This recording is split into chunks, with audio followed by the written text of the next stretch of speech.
Hi, thanks so much for being here. Welcome or welcome back. This video is about 25 things that I am going to declutter or minimize in 2025. So if you're interested, I hope you stick around. I wanted to do this video because there's a trend going on. I have seen so many other creators talking about how to just have in their life meaningful things and stuff and things that are functional to them and not just taking space. And I resonated with it because, as you know, we are in a tiny camper. This is our tiny home RV sort of situation that we chose to do as a part of just kind of being more free and being able to see places and travel while we work and study. So um, being that we are in such a small space, I want that for myself. I have been actually working on it slowly throughout the past few years, but this year I wanted to be that much more intentional, like really honing in to the areas that we have. Even though we have a even smaller camper right now and we have less stuff, I still feel like we can minimize even more. But I don't want to take it too extreme. I want to, yes, declutter and take away things that are taking space and we're not necessarily using, but I do want to include things in our life that bring a joy and have a purpose and brings function. They're functional for our lives and our daily activities. And one of those things to me, it's jewelry. I love jewelry, and I have actually been decluttering some of my pieces, but I do want to include jewelry that have a meaning, that have a purpose, and that brings me joy every time I see it.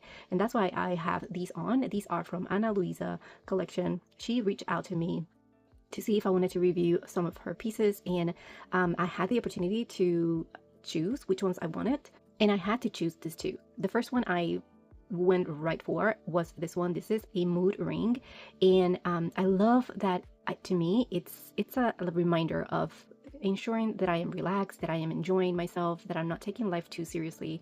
And lately, I have been actually assigning feelings and reminders to the colors. I know that they should be like a standard color meaning for the mood ring, but I wanted to kind of create my own. And I am planning on making a spread and everything for this ring. I love wearing this ring. I have been wearing it every single day since I got it, and I just love how it looks. The other one is this one. This one is so dainty and simple, but it just brings joy to just have it with me. I have been wearing it just by itself or just tacking it with other colors, other rings. And this is just a little tiny heart. And I chose this one to remind me of self-care and self-love. You know that one of those, the goals that I set for myself, and I have been actually doing that every single year, is just being mindful of how I talk to myself, what I do to take care of myself, and this is just a reminder of ensuring that that's what's happening. If you happen to want to give this a try or any other pieces of her collection, I will link my affiliate link below. Like I said, this is just a treat to myself that has a meaning and a purpose, and I just love looking at them every single day. So just like these rings, I want to ensure that anything else that I have in my space and in my home has a purpose and a meaning. And to get started, I guess, or continue with that with a little bit more intention and clarity, I created like a mini tiny spread in my pocket rings. So I'm just going to kind of go over what I have so far. I will share with you an extensive list of things that you can declutter around your home. It doesn't really matter what type of home you have. It's the idea is that you go through the rooms in your house or in your place and you declutter a little bit at a time. There's no intention in here to get this done all at once. I don't necessarily, I don't want to do that. I don't want to put my pressure on myself, and you shouldn't either. But if you're interested in that printable, it's going to be linked below as well. So this is the little mini version of that printable that I created for myself. I added in my trackers section here in my pockets. Let me just zoom you in real quick so you can see a little better. I went ahead and I actually started backwards. I might redo it just for the aesthetics, but I did start it kind of backwards. I started adding like the sections first, and then I went through that section and I started adding things as I remembered, or as I remember what I have and I would like to go through. So the spaces that I want to focus on is personal areas and personal items. The second one is stationery and papers. The third is kitchen and the living areas, and then finally closets and clothing. So these are areas for my camper that some of them are in the same place, like the kitchen and living area. It's all in the same place. So the kitchen, the living room, and the office area, it's all together. But I do like to have a visual that it's kind of separates them a little bit and it makes you feel like you're in a different room. So I do like to keep that in mind when I'm decluttering and arranging my furniture and stuff like that. But also keeping that in mind as well, I like to keep everything organized in its own area, even though it is a shared space. I'm hoping that's making sense. And then stationery and papers, I know it's kind of sounds redundant, but I wanted to make sure that I separated the two, because it is stationery, meaning like my personal things, my notebooks, my planners, my stationery accessories, and then papers, meaning like personal items like mail and letters and things like that we don't necessarily need to keep a physical copy of. And then personal areas, it's just anything that has to do with my person, like hair products, makeup, jewelry, you know, things like that. So I went ahead and added these areas first, and then I started thinking about just random things that came to mind, and I decided to just make it even extra engaging, I guess. I decided to give it a color. So for personal, it's pink. For paperwork and stationery, it's purple. And then we have kitchen area, it's blue. Kitchen area, it's blue. Actually, wait, no. Living area, it's blue, and kitchen area, it's green. And yeah, so it's green.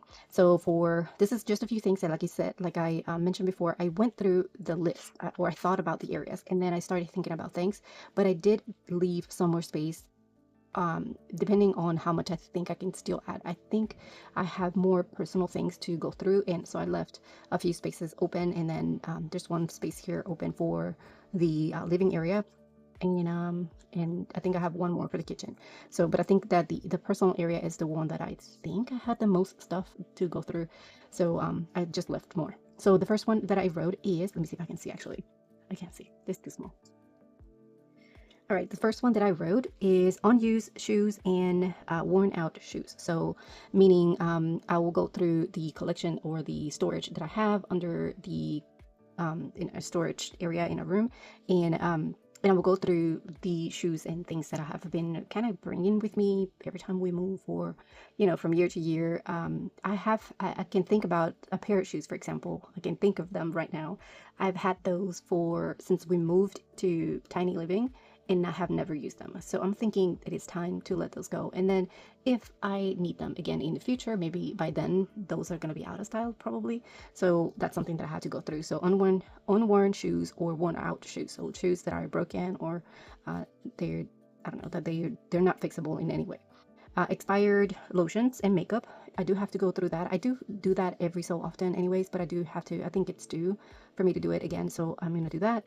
Then I have broken and unused jewelry. So that's the same thing that I was mentioning before. I did purge out a few pieces that I haven't really used in a long time, things that are no longer my style.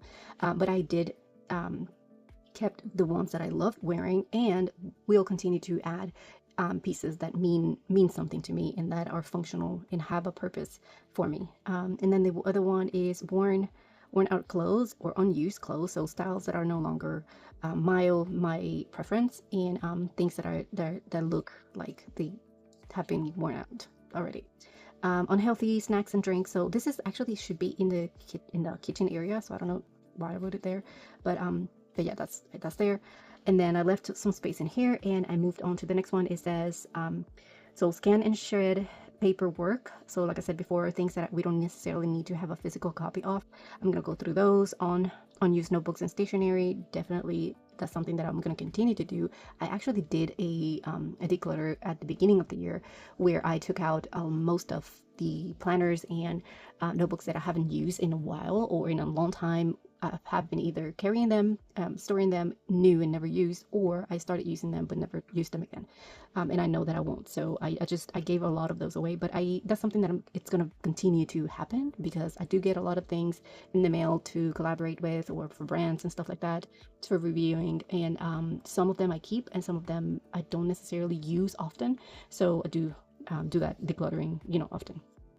Then cutouts and extras, so that's part of the stationery, unused stationery accessories, so things that I don't use, like punchers and things like that I have extras or don't use. Archive most important spreadsheets, not spreadsheets, but what is this? Archive most important Oh yeah, so archive the most important in terms of planning and planners, paper, and shred the rest. And that is something that I did at some point. Actually, well, I went through my planners when we moved to tiny living. I went through them, looked at them one last time, and then I shred all of it. I did not scan them, and now I wish I had. So if I do archive in a digital archive my papers, I then I can shred them because I know that I have them and I can still go through them at some point or refer back to them if I need to. But I do plan on keeping a few physical notebooks with me anyways, so but I do have to kind of minimize that. The other thing is the living area, I guess. So I have old towels or towels that are stained or that broken for some reason. Sometimes they get cut off in the washing machine and they get broken and stuff. So it's time for me to let those go. Old bed sheets is the same thing. If they're older, if I have any type of anything that doesn't come out when we wash it or whatever, or they just worn out, they lose the color and stuff like that, I like to switch those. Expire food, this is part of the kitchen. Expire food, take out extras, which we tend to collect a lot. Outdated extra decor, extra cards, cords and chargers. We all have that junk drawer where we just put everything that we find around and we just store it there. I have a few of those actually, so I have to go through those. So extra cords and chargers, game and toys that are incomplete, unused cleaning stuff, and unused equipments, like fans and etc. We do have way too many fans. I have no idea how or when that happened. We have one. I have let me count them. We have 3 inside the camper and 2 in stored away, and then another one outside. So that's way too many fans for 3 people. So definitely have to get rid of a few of those. But yeah, I wanted to just have this list. The list it's for me to brainstorm about the places that we have around the house and things that we have collected around that are not necessarily in use all the time and don't have a purpose and function. But that does not mean that I am not going to bring anything that I think can be functional or have a meaningful use for myself. Like I said, the jewelry, and that's just an example, but it could be anything. It could be clothing, it could be decor, it could be stationery. If it has a purpose and it has a meaning and a function, it's something that I'm allowing myself to bring. So like I said, I have created a cheat sheet for you to download if you're interested in doing the same thing like I'm doing, or just kind of joining the trend. So you can download it, print it, or you can just use it digitally. I was thinking about printing it and putting it in here, but I also like using my colors and just kind of using what I have, stationery that I have. So I just went ahead and wrote it down. But anyways, it's going to be linked below, as well as the affiliate link for the rings from Ana Luisa. I hope that you have found this video helpful in some way and inspiring. Yeah, I'm going to leave it here. Thank you so much for watching, and I will see you on the next one. Bye.